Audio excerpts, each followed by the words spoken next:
Que la bénédiction de Dieu le Père, de Dieu le Fils et de Dieu le Saint-Esprit soit avec vous et avec toute votre famille.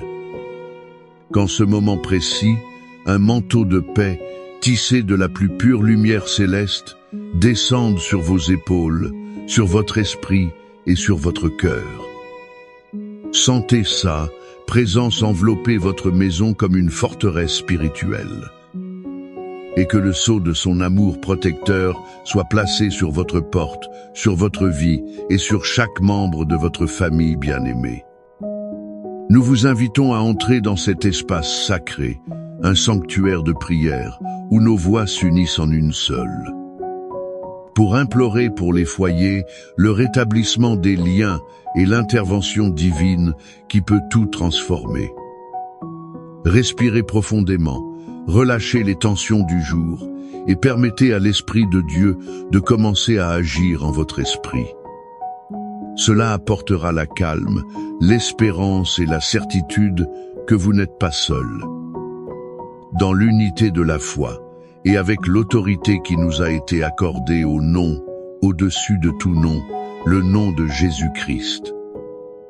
Nous nous levons en prière. Nous commençons maintenant une bataille spirituelle pour chaque foyer connecté à cette prière. Nous déclarons que votre famille est l'héritage du Seigneur, un projet né dans le cœur de Dieu. C'est pourquoi nous n'y renoncerons pas. Nous nous positionnons dans la brèche et, au nom de Jésus, nous brisons et défaisons toute œuvre de l'ennemi. L'ennemi tente de semer la discorde, la querelle et la division. Nous réprimandons l'esprit de confusion, l'esprit de colère, d'amertume et de manque de pardon.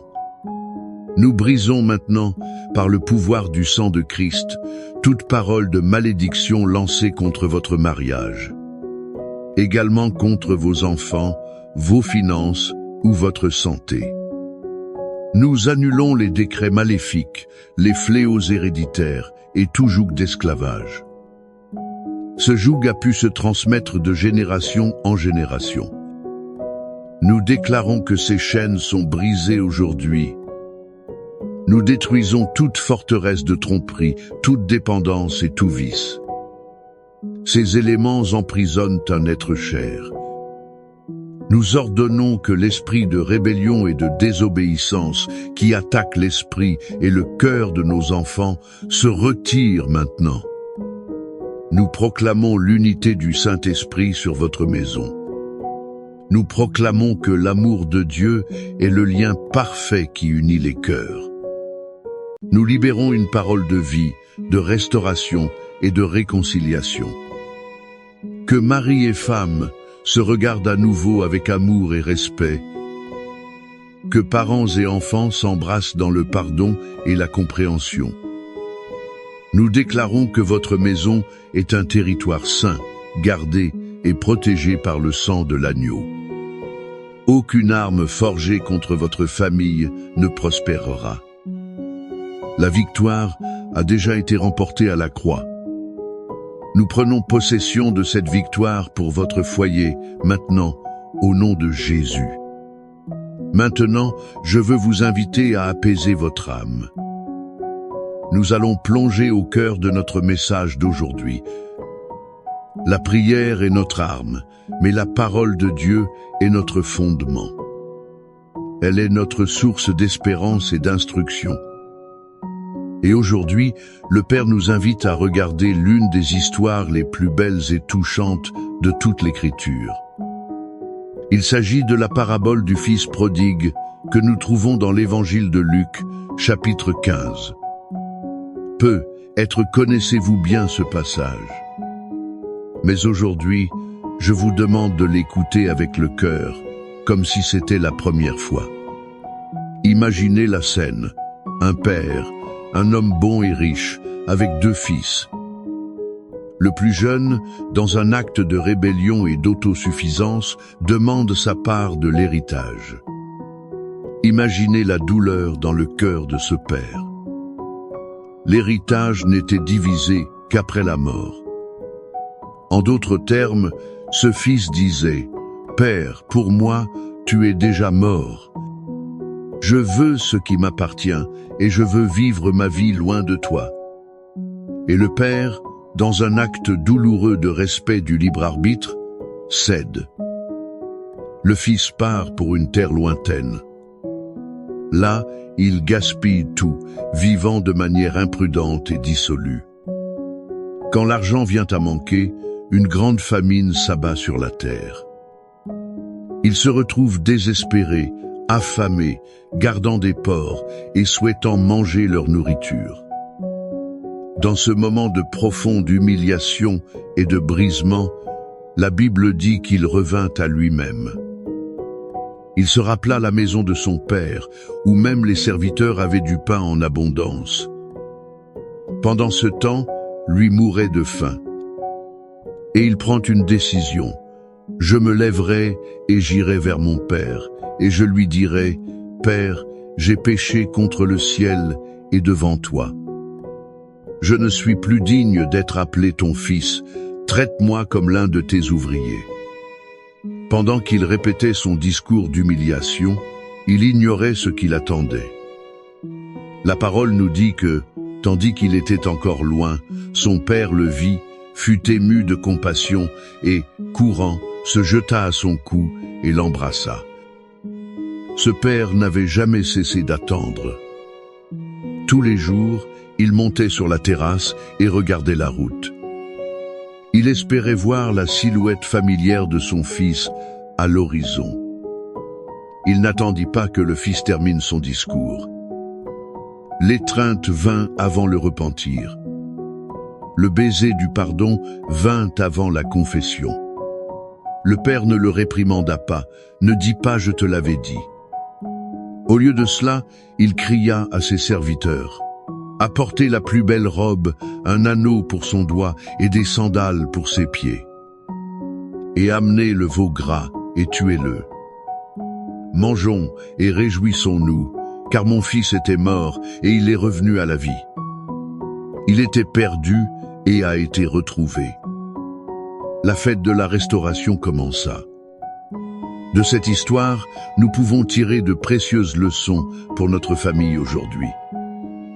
La première et la plus puissante leçon est la suivante. L'amour de Dieu le Père est un amour qui attend inlassablement. Êtes-vous aujourd'hui ce père ou cette mère, regardant la route avec le cœur serré?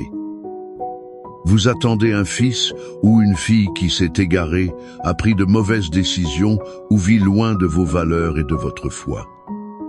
Votre cœur souffre, l'inquiétude vous prive de sommeil.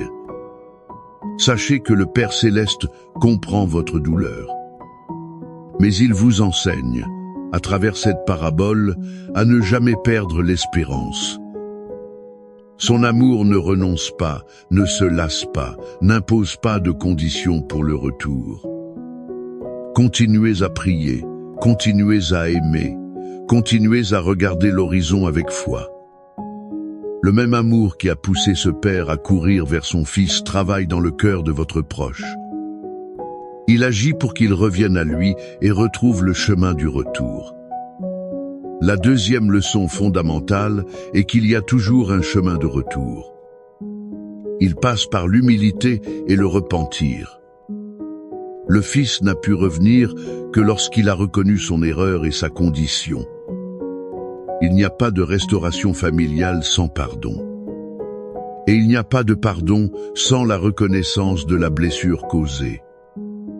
Peut-être, vous qui m'écoutez, n'êtes-vous pas le père qui attend, mais le fils qui est parti. Peut-être pas physiquement, mais vous êtes parti dans vos attitudes, vos paroles dures, votre orgueil, votre distance émotionnelle.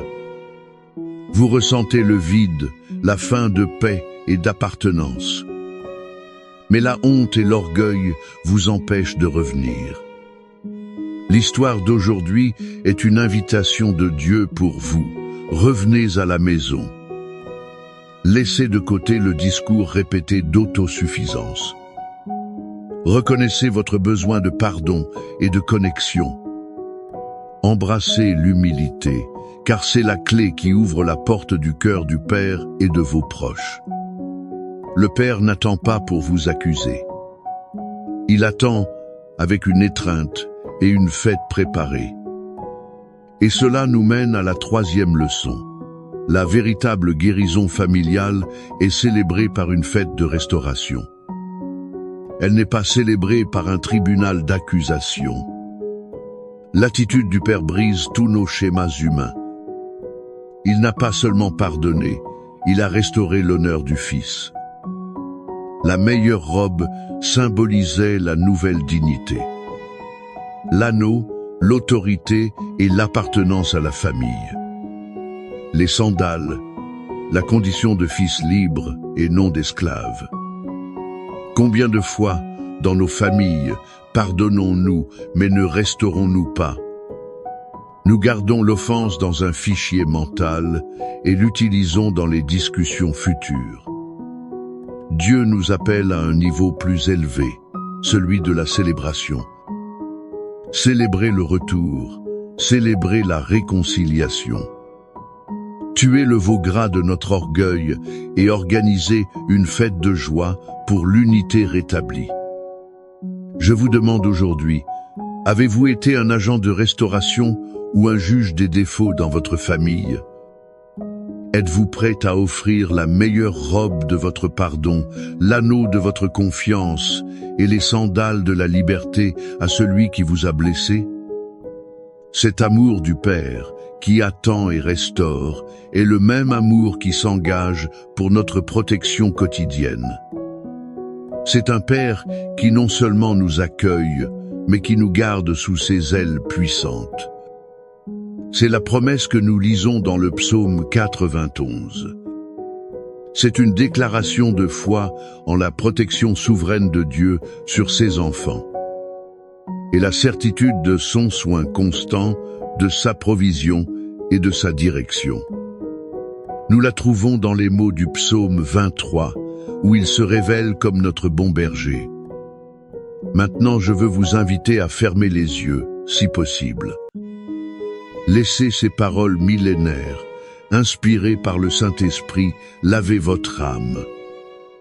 Qu'elles deviennent une vérité vivante et pulsante sur votre maison. Recevez-les non seulement comme un poème ancien, mais comme une promesse personnelle de Dieu pour vous et pour toute votre famille.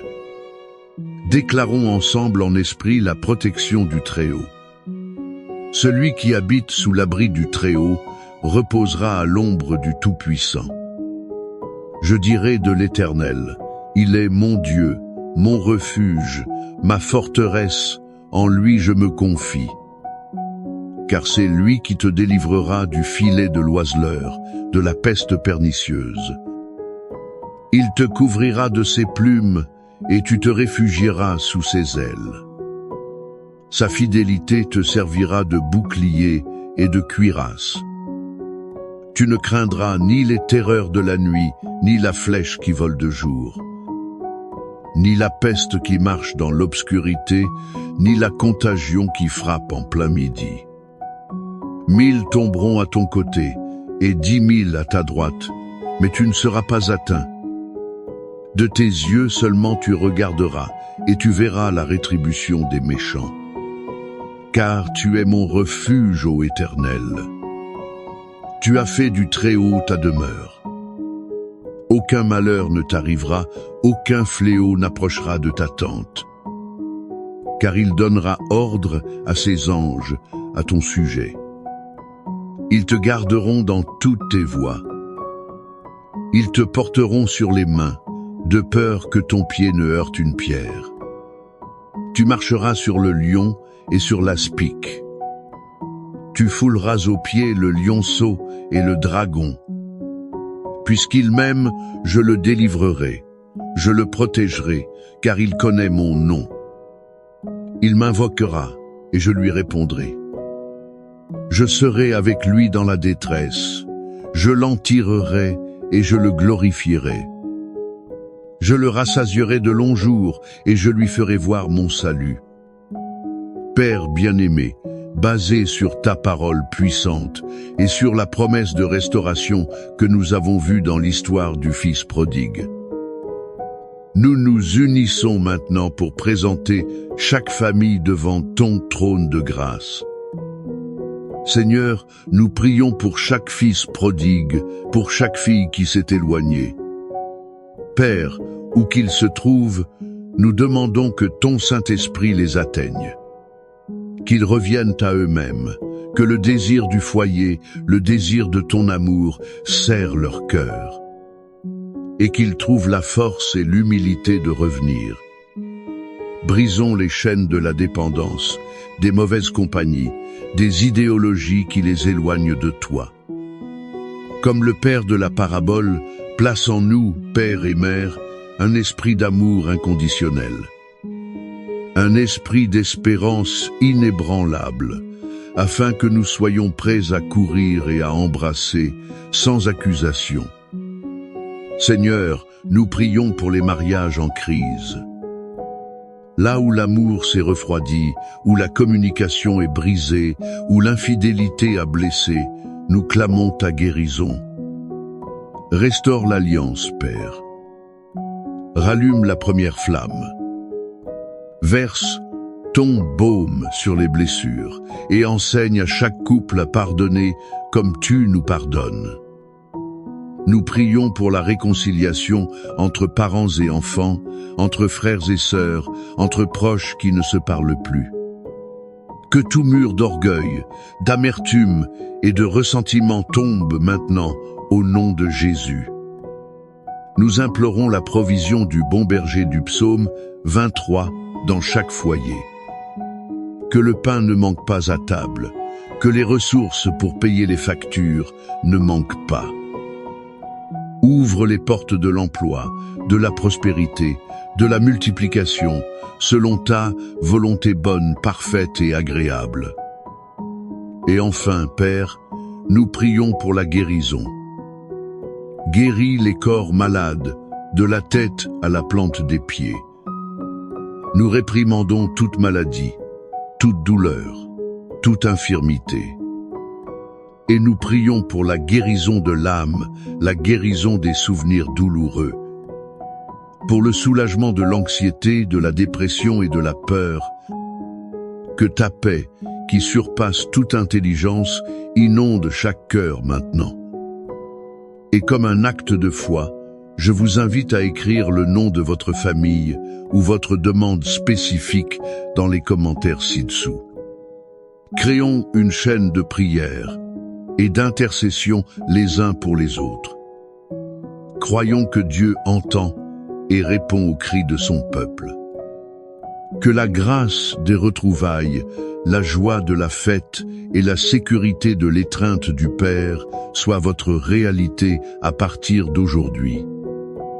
Que votre maison ne soit plus un lieu de conflit, mais un sanctuaire de paix, un refuge d'amour et une ambassade du ciel ici sur terre. Que l'amour du Père vous atteigne, que la grâce du Fils Jésus vous justifie.